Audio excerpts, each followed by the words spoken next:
Watching this dance, Fire Speaks the Land, and engaging really brought some new life into my job because I saw a different way that we can disseminate key messages about science and fire ecology.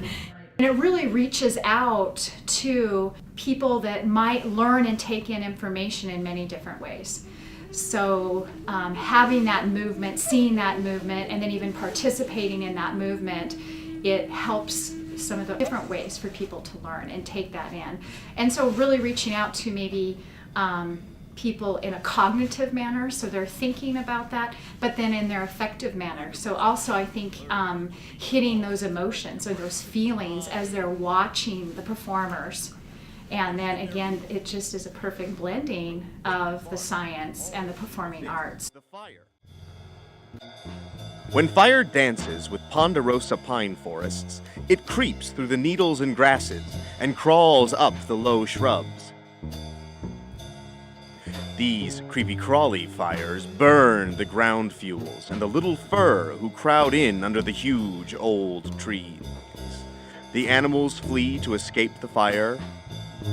Creepy-crawly fires keep the forest open under the big trees.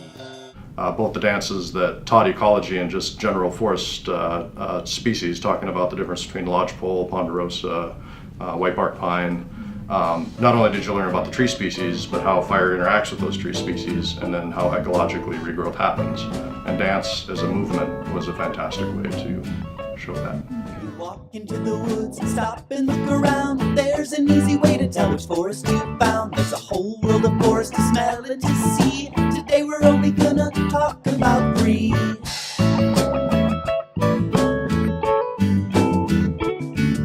Ponderosa pines stand lonely but proud. Lodgepole pines grow up in big crowds. White bark pines twist and it bends. High up in the mountains with a whole lot of friends. We learn in fire training that firefighters can understand 3 things. We give them a triangle. We give them the fire triangle. And the dancers dance the fire triangle. They dance fuel, oxygen, and heat in a very interesting way. Fuel, heat, oxygen. Fuel, heat, oxygen.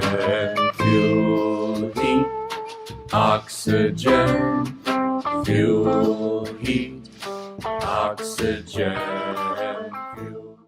And after watching just the first little bit of the program, I realized that these weren't just dancers, these were really skilled interpreters.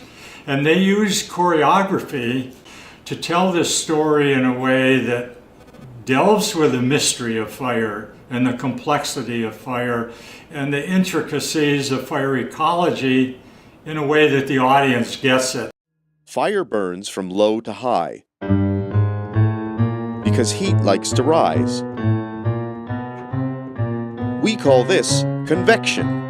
That's why fire on the ground can sometimes climb trees.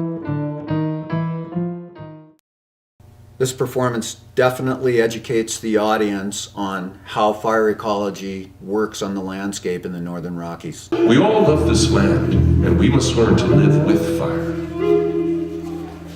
Fire speaks the land, and the land speaks fire. Protect the monks. I have spoken. Soaking up of this wonderful program, I spoke to Karen Kaufman, the dance director, afterward, and I said, Karen, I saw my 60 years of fire research and fire management pass in front of my eyes in 1 hour.